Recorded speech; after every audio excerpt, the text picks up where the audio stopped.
88,000 ऋषियों का मेला लगा है नैमिषारण्य में। सूत जी आए, सबने खड़े होकर के वंदन किया। सूत जी कथा सुनाइए, ऐसी कथा सुनाइए कि भक्ति ज्ञान विराग आपतो विवेको वर्धते महान, माया मोह निरासश्च वैष्णवै क्रियते कथम। हमें ऐसी कथा सुनाइए कि कृष्ण की शाश्वत प्राप्ति हो जाए, हमें और कुछ नहीं चाहिए।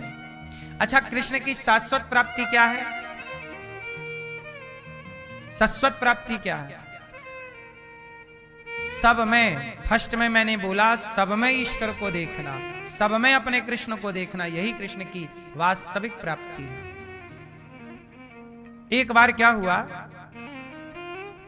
कि सुखदेव जी परीक्षित जी को भागवत सुना रहे थे कि देवताओं के राजा इंद्र अमृत का कलश लेकर आए और बोले कि ये भागवत सुखदेव जी हमें सुना दीजिए, और परीक्षित जी को शाप लगा है 7 दिनों में मरने का, तो ये अमृत स्वर्ग का राजा परीक्षित को पिला दीजिए। सुखदेव जी ने परीक्षित जी से कहा, परीक्षित जी सौदा अच्छा है, तुम स्वर्ग का अमृत पी लो, 7 दिन में मरने का शाप लगा है, अमर हो जाओगे। परीक्षित जी बोले, ना गुरुदेव, स्वर्ग का अमृत क्या पीऊं, मुझे तो कथा का अमृत स्वर्ग के अमृत से श्रेष्ठ लग रहा है। स्वर्ग का अमृत पीऊंगा तो स्वर्ग जाऊंगा, पर यह कथा का अमृत पीऊंगा तो भगवान का धाम पालूंगा, इसलिए ये अमृत ज्यादा, तब कथामृतम तप्त जीवनम, हमें ये अमृत ज्यादा अच्छा लगता है। कथा के अमृत से बड़ा क्या अमृत होगा, आप बताइए। सेवा कथा रसमहो नितराम पिबत्वम। इस धरती में 2 अमृत हैं। धरती में कौन सी अमृत है? स्वर्ग में 1 अमृत है, स्वर्ग में 1 अमृत है, देवता पीते रहते हैं वही, पर धरती में 2 अमृत हैं। कौन कौन से? सेवा और कथा। रसमहो नितराम पिबत्वम। सेवा का अमृत, सेवा का जो सुख है वह अमृत पीने में भी सुख नहीं है। सेवा, बोलो हाँ, क्यों मैया? आपको भोजन बनाने में मजा आता है, सुख मिलता है, आनंद मिलता है कि गुस्सा आती है? बोलो बोलो मेरी मां है। आप लोग भोजन बनाते हैं प्रसन्न चित्त से बनाया करिए कि आज हमारे हाथ का भोजन, आज भगवान जी को भोग लगेगा। आपके घर में गोपाल जी होंगे, भगवान के भाव से बनाइए और भोजन बनाइए, और परिवार के सभी सदस्यों को इस भाव से खिलाइए कि सब भगवान ही तो हैं, तो सबकी सेवा करने का पुण्य मिल जाएगा। तो ये सेवा है, पत्नी पति की सेवा। ये धरती में सब सेवा ही तो कर रहे हैं। आप लोग अपने माँ बाप की सेवा करते हो, रोटी बना के देते हो, माँ बाप के कपड़े धुलते हो, है ना, ये सेवा ही तो है। झाड़ू लगाना, पोछा लगाना सेवा ही तो है। पर ये भाव बना लो कि घर नहीं है, ये मंदिर है भगवान का, मंदिर में झाड़ू लगा रहे हैं, बस भाव बदलना है। पति कमा कमा के लाता है, परिवार की सेवा ही तो करता है, नहीं करता। पत्नी आपके लिए पूरा भोजन बनाती है, आपके कपड़े धुलती है, सेवा ही तो कर रही है। यही तो सेवा है। और इस सेवा के साथ कोई द्वार पे भूखा प्यासा आ जाए, उसकी भी सेवा कर लो। कुत्ता बिल्ली आए, उसको भी रोटी दे दो। इसलिए हमारे सनातन में तो सेवा ही है। सबके घर में भोजन बनता है ना, तो पहली रोटी सबके घर से गाय की निकलती है, आखिरी रोटी सबके घर से कुत्ते की निकलती है। हम सनातनी तो सेवा से ही दिन की शुरुआत करते हैं। बोलो हाँ। 1 लोटा सूर्य भगवान को जल चढ़ाना, ये देवताओं की सेवा ही तो है। जल, थैंक यू प्रभु, आपने हमें प्रकाश दिया, जल हम दे रहे हैं। भगवान को पुष्प चढ़ा देना सेवा ही तो है। किसी भटके को रास्ता आपने बता दिया, सेवा ही तो कर लिया आपने। सेवा, सब तरह की सेवा होती है ना भाई। किसी बेटी का विवाह के लिए आपने 1000-2000 की उसकी मदद कर दी, खाने पीने की मदद कर दी, तो ये सेवा ही तो कर ली ना आप लोगों ने। ये सेवा का सुख यही है हम मनुष्यों के पास। और कुत्ता क्या सेवा करेगा, किसकी करेगा? आप कर लीजिए सेवा। कथा सेवा करिए जिम्मेदारी से, ईमानदारी से घर गृहस्थी की, साधु संतों की, माता पिता की, परिवार की, और समय निकालकर थोड़ा कथा सुन लीजिए। तो कथा का अमृत और सेवा का अमृत, जिसके पास ये दो अमृत हैं वही धनवान है इस धरती पर, बाकी सब गरीब है। सेवा, इसलिए गौरी गोपाल में दो चीजें हैं, सेवा और कथा। रोज सेवा रोज कथा, रोज सेवा रोज कथा। सेवा कथा रसमहो नितराम पिबत्वम, ये भागवत जी की बात है। नित्य पीना है, क्या पीना है? कथा का अमृत पीना है। रोज कथा सुनना चाहिए, कथा ना सुनने से बिगड़ने की संभावना है। क्यों? आज के लड़के जो शराब पी रहे हैं, क्लबों में नाच रहे हैं, क्यों ये सब बिगड़ गए बच्चे? कथा नहीं सुनी ना मेरी माँ। हम लोग भी तो इसी भारत में रहते हैं, आपकी तरह रोटी दाल रोटी खाते हैं। हम लोगों को सही वक्त पर गुरुजनों का सत्संग मिल गया, इसलिए हम लोग बिगड़ नहीं पाए। वरना हमारे अगल बगल भी गांजा पीने वाले लोग थे, शराब पीने वाले लोग थे, लेकिन सत्संग चूंकि इतना बढ़िया मिल गया हम लोगों को बचपन से कि कुसंग का प्रभाव हम लोगों पर नहीं हो पाया। वरना कुसंग का प्रभाव देखो, गांजा पी रहा है मेरी उम्र का बच्चा, मेरी उम्र के लोग, मेरी उम्र के लोग दारू पी रहे हैं, बोलो हाँ, चरस ले रहे हैं, अफीम ले रहे हैं, और क्लबों में बढ़िया नाच रहे हैं ताता थैया करके, मुन्नी बदनाम हुई पर। हाँ या ना? तो संगत से गुण आते हैं, संगत से गुण जाएं। आप अपने बच्चों को कुसंग से बचा लेंगे तो आप जीत जाएंगे, और आप अपने बच्चों को कुसंग से नहीं बचा पाए तो आप हारे हुए माता पिता हैं। बस कितनी भी दौलत कमा लो, लेकिन आपके बच्चे यदि बिगड़ गए तो आपकी कमाई बेकार है। आपकी वास्तविक प्रॉपर्टी आपकी संतान है। सही संतान है आपकी तो आपका भी भला होगा, आपकी संतान से इस राष्ट्र का भी भला होगा। पर यदि बिगड़ गए तो आपका भी नुकसान है और राष्ट्र का भी नुकसान होगा, क्योंकि यही बच्चे इस राष्ट्र में आगे चलकर कोई मुख्यमंत्री होगा, कोई प्रधानमंत्री होगा, कोई विधायक होगा, कोई सांसद होगा, कोई इंजीनियर होगा, कोई डॉक्टर होगा, कोई कुछ होगा। इसलिए हर माँ बाप की परम जिम्मेदारी है कि आप अपने बच्चों को शिक्षा तो दें पर संस्कार विशेष दें। बोलो हाँ कि ना? मेरी माँ इंद्र आए, सुखदेव जी से कहा कथा सुनाइए। सुखदेव जी ने कहा नहीं परीक्षित जी नहीं पीना चाहते, आपका अमृत ले जाओ। वो कथा का अमृत ही पीना चाहते हैं। इंद्र को बड़ा बुरा लगा। तब ब्रह्मलोक में तराजू बांधकर तौला गया कि स्वर्ग का अमृत बड़ा है कि भागवत बड़ी है। तौला गया तो भागवत जी का पलड़ा भारी हो गया। सब देवता नतमस्तक हो गए भागवत जी के आगे। तब भागवत जी से भगवान प्रकट हो गए। वाह! इंद्र बोले प्रभु आप यहां रहते हैं। भगवान बोले कि अब मैं भागवत में रहता हूं। सतयुग में भगवान प्रहलाद के लिए खंबे से प्रकट हुए थे, वो सतयुग था। त्रेता में भगवान अयोध्या में राम के रूप में प्रकट हुए थे। द्वापर में जेल में कृष्ण के रूप में प्रकट हुए थे। और कलयुग में भगवान भागवत जहां जहां होती है वहां वहां सुनने वाले भक्तों के चित्त में प्रकट होकर उनका मन अपनी ओर खींच लेते। इसलिए कलयुग में भगवान का वास कहाँ है? भागवत जी में। इसलिए कहता हूं समय निकाल करके व्यस्ततम जीवन से और भागवत अवश्य सुननी चाहिए। भागवत सुनने से चित्त की शुद्धि होती है। कितना भी बिगड़ा व्यक्ति है भागवत सुनेगा सुधर जाएगा। इसलिए अपने बच्चों को भागवत से जोड़िए। नहीं जोड़ेंगे तो कुसंग तो मुंह फाड़े बैठा है।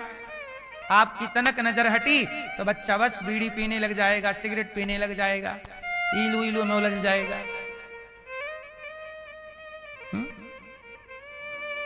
और सत्संग में आ गया तो बुराइयां छू भी ना पाएंगे।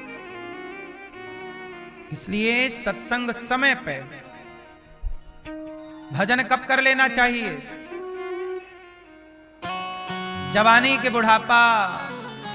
हाँ, भजन करो मस्त जवानी में, बुढ़ापा किसने देखा है, भजन करो मस्त जवानी में बुढ़ापा किसने देखा है। भजन करो मस्त जवानी में, भजन करो मस्त जवानी में, भजन करो मस्त जवानी में, भजन करो मस्त जवानी में। बुढ़ापा किसने देखा है, बुढ़ापा किसने देखा है। दोनों हाथ उठा के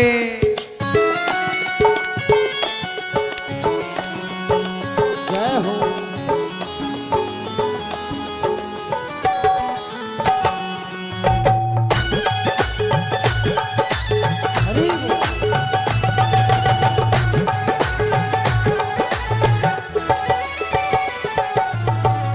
भजन करो मस्त जवानी में, बुढ़ापा किसने देखा है। भजन करो मस्त जवानी में, बुढ़ापा किसने देखा है। भजन करो मस्त जवानी में, भजन करो मस्त जवानी में, भजन करो मस्त जवानी में, भजन करो मस्त जवानी में। भजन करो मस्त जवानी में, बुढ़ापा किसने देखा है। भजन करो मस्त जवानी में, बुढ़ापा किसने देखा है।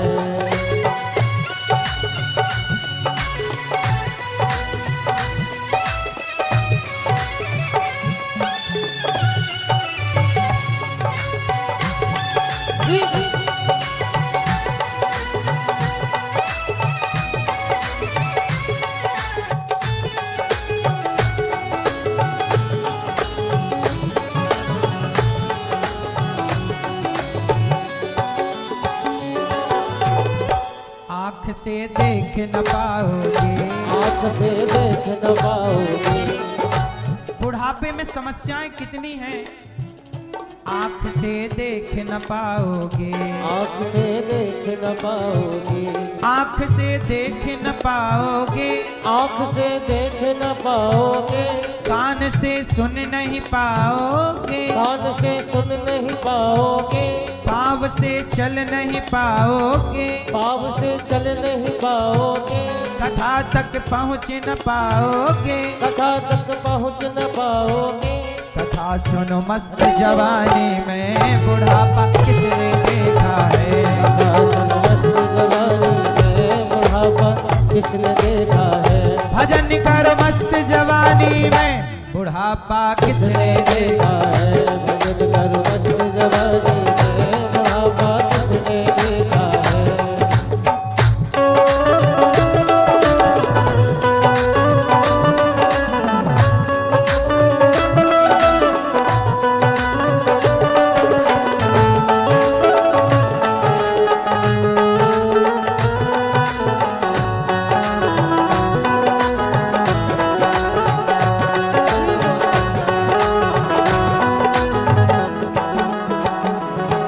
क्यों करता मेरा मेरा, यह कुछ भी नहीं तेरा।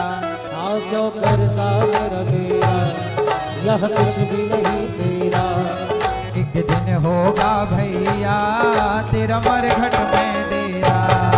एक दिन होगा भैया तेरा मरघट में डेरा। कुछ कमा के ले जा रे, कुछ कमा के ले जा रे, कुछ कमा के ले जा रे, कुछ कमा के ले जा रे।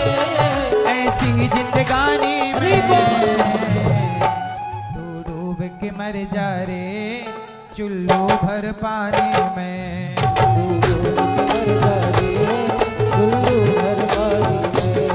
ना राम नाम लीन हो, ना राम नाम लीन हो, ना कृष्ण नाम लीन हो, ना कृष्ण नाम लीन हो।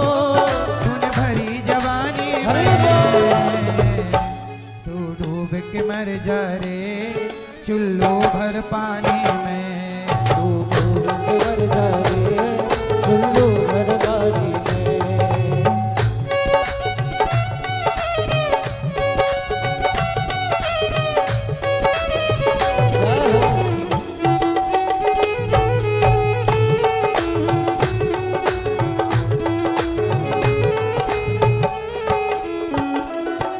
कालायो दुनिया में मिल जाएगो माटी में।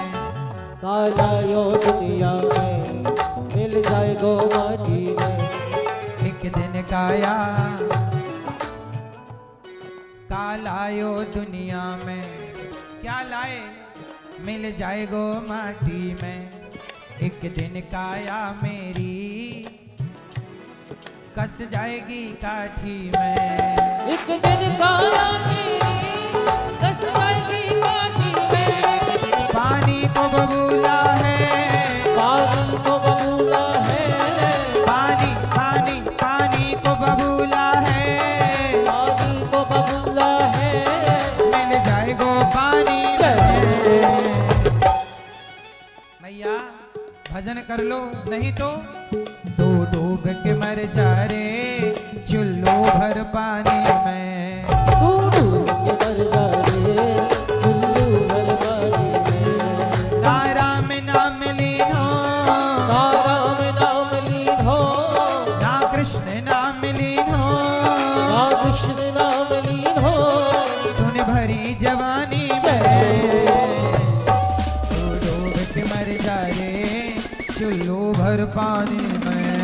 तू डूब के मर जा रे चुल्लू भर पानी में। डूब के मर जा रे चुल्लू भर पानी में। तू डूब के मर जा रे चुल्लू भर पानी में। तू डूब के मर जा रे चुल्लू भर पानी में। चुल्लू भर पानी में। चुल्लू भर पानी में। तू डूब के मर जा रे चुल्लू भर पानी में। इसलिए मेरी माँ ना राम नाम लीन हो, तूने भरी जवानी में। भगवान का नाम जप लो, कब? बुढ़ापे में भगवान की भक्ति करें कि जवानी में? भजन करो मस्त जवानी में, बुढ़ापा किसने देखा है।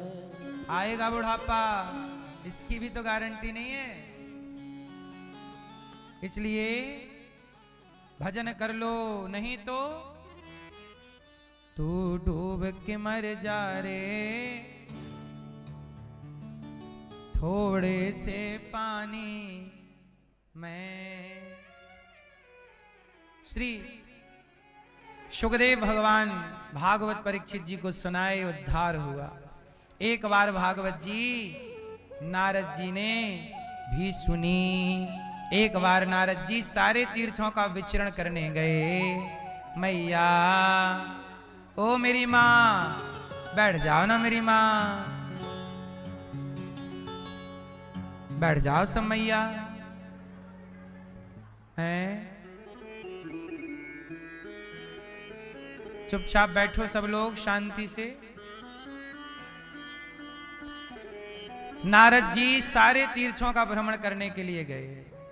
अहम तु पृथ्वीं यातो ज्ञात्वा सर्वोत्तमामिति पुष्करं च प्रयागं च काशीं गोदावरीं तथा हरिक्षेत्रं कुरुक्षेत्रं श्रीरंगं सेतुबन्धनम् एवमादिषु तीर्थेषु ब्रह्ममाण इतस्ततः। नारद जी सारे तीर्थों में गए, पर ना पश्यम कुत्रमिच्छर्मः मनः संतोष कार्यकम। कहीं भी नारद जी को शांति नहीं मिली। मैया चुप हो जाओ मेरी माँ। खड़े होके कौन बोल रहे हैं साहब? बिठाओ इनको।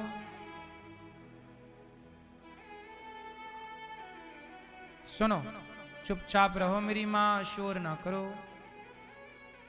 एक तो आज के जमाने में सबको सेल्फी, फोटो और वीडियो लेनी है। कथा से मतलब नहीं है, कथा सुनने थोड़ी आए हैं। बस मोबाइल हाथ में, बस मोबाइल धरा, मोबाइल, सिर्फ मोबाइल। कथा सुन लो, काम आएगी मेरी माँ। मोबाइल पर धरी की धरी रह जाती हैं चीजें। इसलिए आजकल तो बस देखो मोबाइल का युग चल रहा है, फोटो सेल्फी वीडियो बस।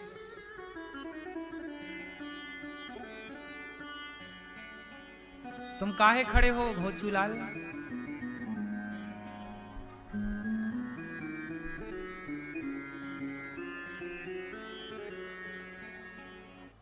सुनो, नारद जी ने सारे तीर्थों का भ्रमण किया, पर क्या हुआ? सत्यम नास्ति तपः शौचम दया दानम न विद्यते उदरम भरिणो जीवा वराकाः कूटभाषिणः। नारद जी सारे तीर्थों का एक बार नारद जी भ्रमण करने गए। कहां गए? तीर्थ यात्रा। चलो तीर्थ यात्रा करके आते। सब जगह गए, पुष्करम चा प्रयागम चा काशीम गोदावरीम हरिक्षेत्रम कुरुक्षेत्रम श्रीरंगम सेतुबंधनम, सारे तीर्थों में गए। पुष्कर प्रयाग काशी गोदावरी हरिक्षेत्र कुरुक्षेत्र सब, पर ना पश्यम कुत्रमिच्छर्मा, शांति नारद जी को नहीं मिली। नारद जी शांति क्यों नहीं देखे? क्या देखा नारद जी ने? सत्यम नास्ति, सत्य नहीं रहा। तपः शौचम, कलयुग में क्या नहीं है? कलयुग में सच बोलने वाले कम हैं। सत्यम नास्ति तपः शौचम दया दानम, ना सत्य ना दया ना दान ना तप। सत्यम नास्ति तपः शौचम। शौचम मतलब, शौचम मतलब पवित्रता शुद्धि। अपवित्रः पवित्रो वा सर्वावस्थां गतोपि वा। अंदर की शुद्धि और बाहर की शुद्धि, दोनों शुद्धि बिगड़ गई इस कलयुग में। अच्छा बताओ, आप लोग लघु शंका जाते हैं तो लघु शंका जाने के बाद शुद्धि होने के लिए क्या क्या करते हैं? सब लोग बताओ, लघु शंका जाने के बाद आप शुद्धि करने के लिए शरीर की क्या क्या करते हैं? क्या करते हैं? हाथ धुलते हैं और बस। सुनो, लघु शंका जाने के बाद 4 कुल्ला करना चाहिए, पांव धुलना चाहिए, हाथ धुलना चाहिए, तब जाके लघु शंका की शुद्धि होती है। इसके बाद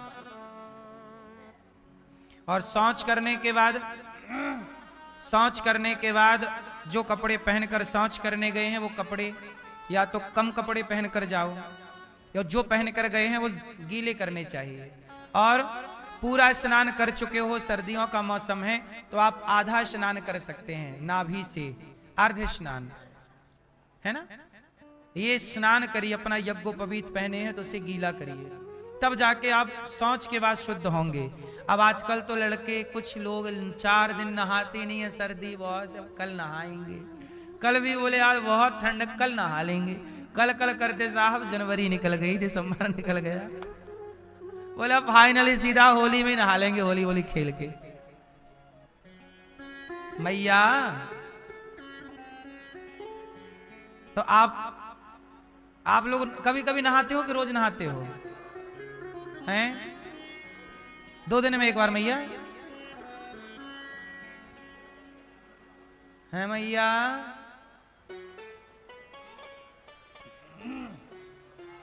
ये दास अनिरुद्ध, हम 12 महीने 365 दिन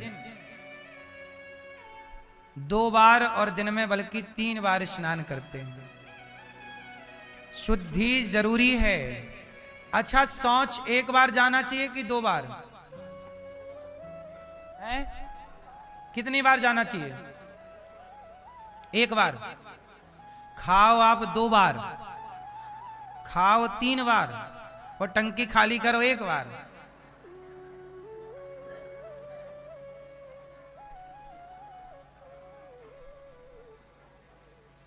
भाई टंकी में आपके मल भरा ही तो है, तो भर के काहे घूमना है। रात का शाम को खाया सुबह खाली कर लिया, और दिन भर जो खाया वो शाम को खाली कर लिया। पेट को भी थोड़ा रेस्ट दो, सही है, क्योंकि भरा तो आपके भीतर है, तो भरा भरा वो आपको सुख तो ना देगा। इसलिए अंदर की शुद्धि भी ठीक हो और बाहर की शुद्धि भी। तो ये तो हो गई शारीरिक शुद्धि कि आपने 2 बार स्नान किया, 2 बार शौच जाइए सुबह और शाम, और शौच जाने के पहले 2-3 गिलास पानी पीजिए। सवेरे जागिए 2 गिलास ठांस के पानी पीजिए, और पानी पीजिए और 10-5 कदम चल लीजिए थोड़ा, अपने आप बिल्कुल आंतें सही हो जाएंगी। सारा मल आंतों का फंसा एक टंकी है शरीर में ईश्वर की दी, उसमें इकट्ठा होगा और बढ़िया आप फ्रेश हो जाएंगे कम समय पर। और फिर आप स्नान करिए सुबह का, और रात्रि को एक बार सोने से पहले या शाम को जब आपकी अनुकूलता हो। वैसे भी आपको रात को शाम को मुंह धुल करके थोड़ा मंजन करके, रात को आप कुछ मीठा खाए सो गए तो दांत खराब हो जाएंगे, इसलिए मुंह साफ करके सोना चाहिए, है ना। तो ठीक होके सोइए, अर्ध स्नान कर लीजिए बिल्कुल। इससे क्या होगा, आप स्वस्थ रहेंगे। अब कुछ लोगों को ऐसा रहता है, लगी है पर चलो ठंडी है, पड़े रहो दबे।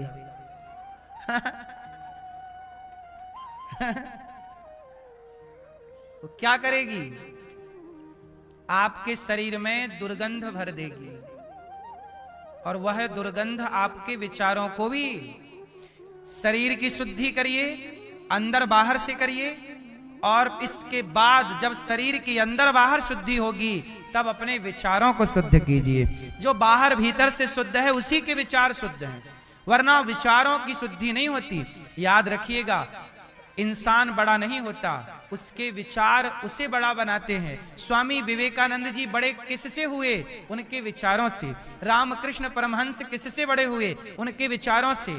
आपका जितना उच्च कोटि का विचार होगा आप उतने महान होंगे। इसलिए विचार बढ़िया लाने के लिए शुद्धि से बुद्धि। सुना होगा कहावत, जैसी राखे शुद्धि वैसी बने बुद्धि, जैसा खाए अन्न वैसा रहे मन, जैसा पिए पानी वैसी बोले वाणी। इसलिए आहार शुद्धौ सत्व शुद्धौ, सब कुछ शुद्ध होना चाहिए।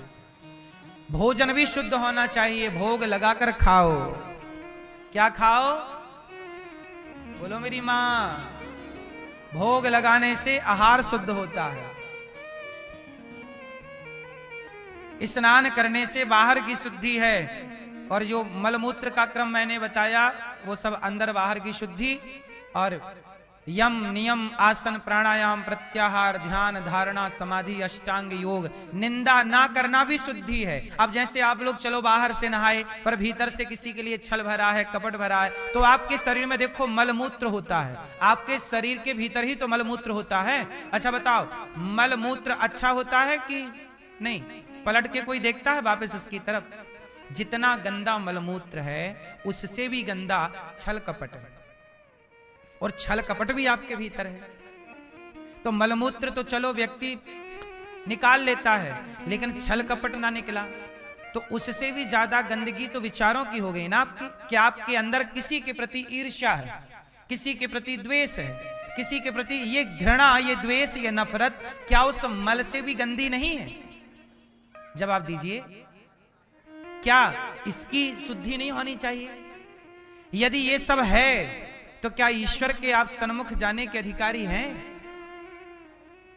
भगवान यही तो कहते हैं, निर्मल मन जन सो मोहि पावा, मोहि कपट छल छिद्र न भावा। इसलिए मेरी मां, सब कुछ शुद्ध कर लो। जब सब कुछ शुद्ध होगा तो देखो शुद्ध पानी में अपने आप आपका चित्र प्रकट हो जाता। आप जरा झांकिए, आपका प्रतिबिंब दिखेगा साफ जल में। वो गंदा पानी होगा तो आपका प्रतिबिंब ना प्रकट होगा। आपका अंदर बाहर सब शुद्ध हो गया, छल कपट मुक्त हो गए, तो आपके हृदय अंतःकरण में भगवान प्रकट हो जाएंगे। भगवान कोई बाहर थोड़ी